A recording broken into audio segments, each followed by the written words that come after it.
Hey guys, just finished watching The Gifted, Season 2, Episode 12, Home. What an interesting episode. So, interesting title too for this episode, since it deals a little bit with home, but really not so much as like the kind of the story.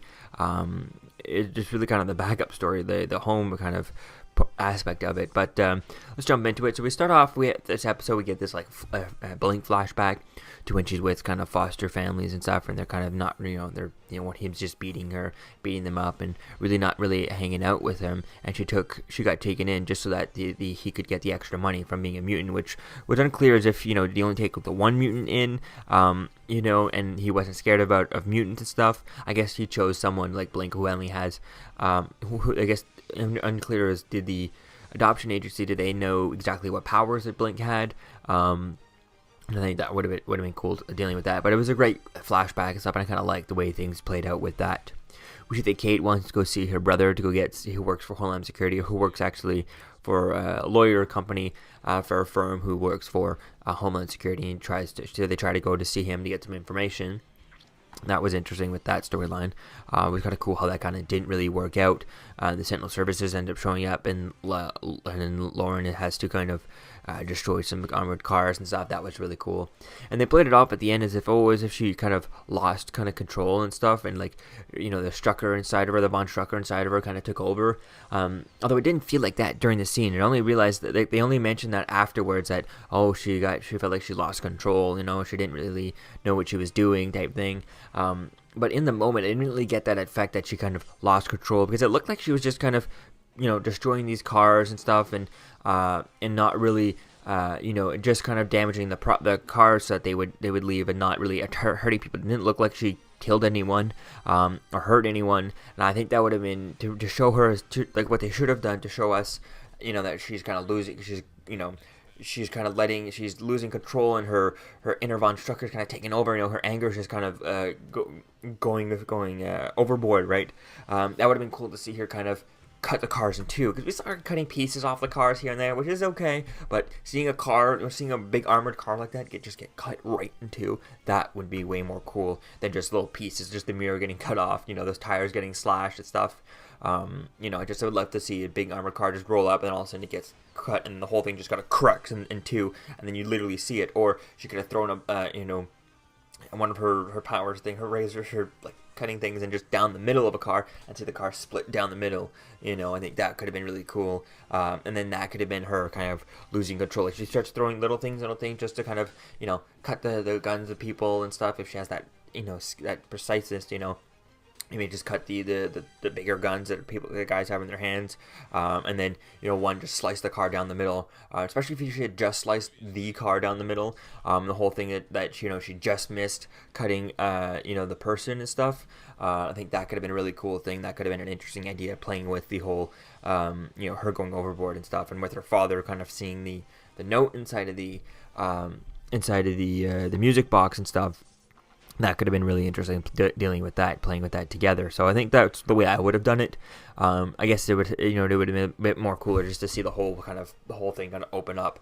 And we're episode 12 of 15, so we have 3 more episodes after this. So I think that's really going to be interesting to see, is to kind of where things kind of go with that. And I don't know if they're trying to do that whole idea of her having her, losing control, or is she reading into this stuff, and the whole point is that she's trying to fight herself from becoming the Von Struckers type thing. And I think that would be kind of something interesting. I just wish that she'd kind of dive deeper into it and kind of lose herself a little bit more, so she could pull herself back. And then when Andy's together, they have to fight from, they have to pull each other out of the Von Strucker abyss type thing. I think that could be something cool to play with. So we see Lauren is translating the Von Strucker note, so that was really cool, dealing with that. She translated a bit of it. Doesn't really give too much, just kind of, she translates the whole thing, and then we see that, her father finds it and stuff. So I guess we got a more detailed idea of what the really note means type thing later on when he translates it, because we'll see if she translated it. Did he translate it, get the same results, or did she translate and get a different result? I think that'd be something interesting to see. Maybe he translates it, the whole thing. If he can just type, he had his computer where she was just on her phone, so if he's able to retype the whole thing in from German on his computer, then copy and paste the whole thing into a translator, rather than piece by piece the way Lauren was doing. I wonder if that'll come out and give him, a different thing, like if it'll be able to get, sentence structure and things like that she might not have had, and how things kind of flow together. I think that would be kind of interesting to see as to what he gets out of it and what she gets out of it and where the similarities and the differences are. So I think that'll be cool. So we see Lauren kind of attacks Andy in like a dream sequence, and that's when he wakes up with like blood coming up, all bloody out of his nose and stuff. So I think that was really cool.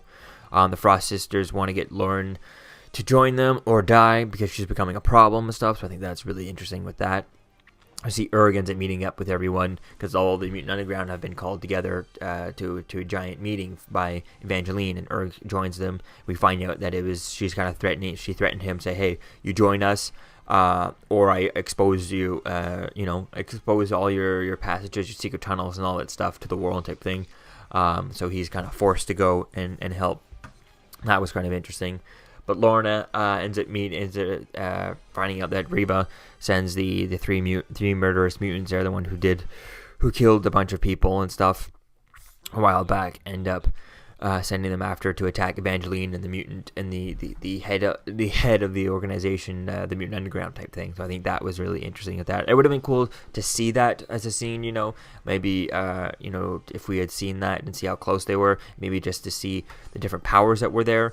To see what Evangeline's powers are. And I imagine the top people in the Mutant Underground would have high powers, Maybe it wouldn't just be people like Evangeline who happen to be mutant, but they're also a lawyer, They're kind of their I guess their human identity, their human job type thing is their job is the power that they have, rather than their mutant power being the reason why they're such high up in the Mutant Underground. So I think that would have been cool to see as to who was there. We'll have to wait and see as to where things go. Maybe they could have some characters that would have been interesting. It just would have been cool to see that, but I guess it was kind of disappointing not seeing it, but we'll have to move on.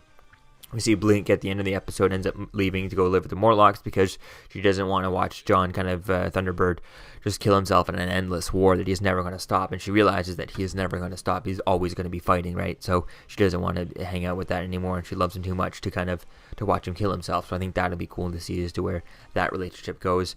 But I feel like she's probably going to stay with the Morlocks.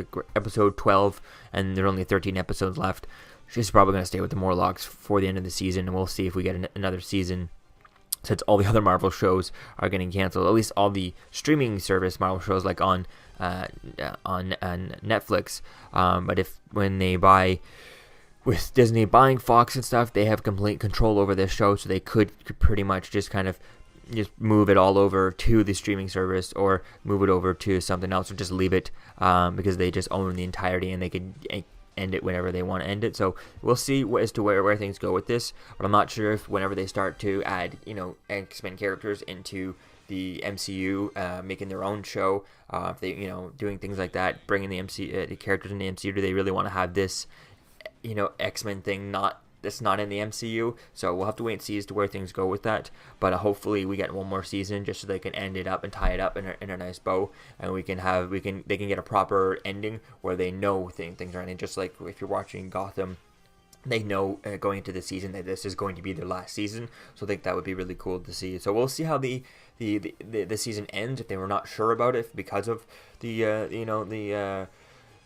Fox Disney deal and stuff. They were like, oh, we're not sure if we're going to get into season 2, so let's write this as an ending. And I think that could be really cool. But there's always a difference when they have, between, oh, let's write this as a last season in case, but leaving it open for another season. Whereas instead of going, we know for a fact this is 100% the last thing, so we're going to give it a definitive ending that does not leave anything open for another season. So I think that would be cool to see that one more season.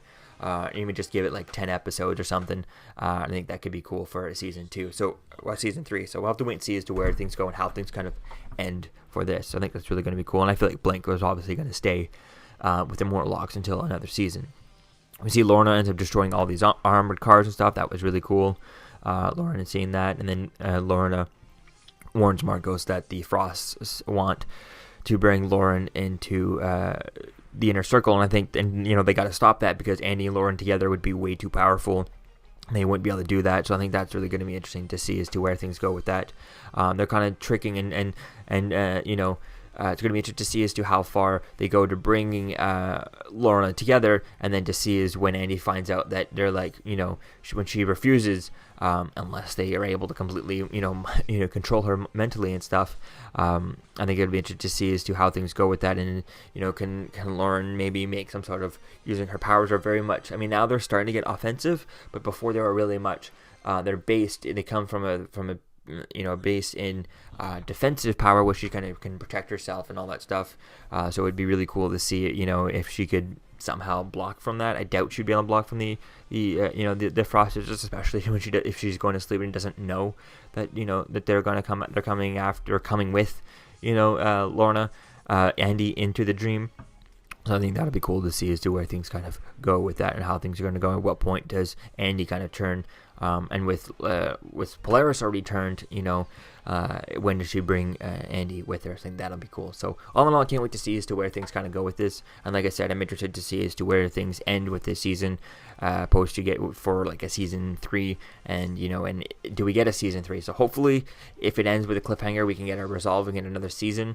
We'll have to wait and see, because I don't see the MCU getting mutants just yet. I mean, they could have Deadpool join in, but I don't see an actual X-Men titled MCU movie for a while. So I think they could easily do one more season to end this show properly and give it a definitive ending that satisfies all the fans and stuff. So we'll have to wait and see as to where things kind of go with that. But I don't see them starting up X-Men TV shows on the streaming service with inside the MCU, and then having this keep going with outside of the MCU for no reason. Like it'd be a bit much easier, since they own everything. They own Fox, they own Marvel and all that. They would just have one. Everything that's Marvel is all MCU, right? Have this little Marvel content out there that's not MCU, and the only thing left would be the Sony stuff. So why have this show out there? So all X-Men can all be MCU, and all Fantastic Four and all everything else is there. The only thing that's not is the Sony stuff, because they don't have control about that. So I think that's the way I think things are going to go. So we'll have to wait and see as to how things kind of end for this season. So let me know what you think, guys, about this in the comments below. Where do you think things are going? How do you want things to end? And I'll see you guys in the next video. Peace out. I'm Captain America, here to talk to you about one of the most valuable traits a soldier or student can have. Subscribing. Sometimes subscribing is the key to victory. Sometimes it leads to very little, and it seems like it's not worth it. And you wonder why you waited so long for something so disappointing. How many more of these? You're still here. Don't forget to like, comment, and subscribe, guys. Peace. It's over.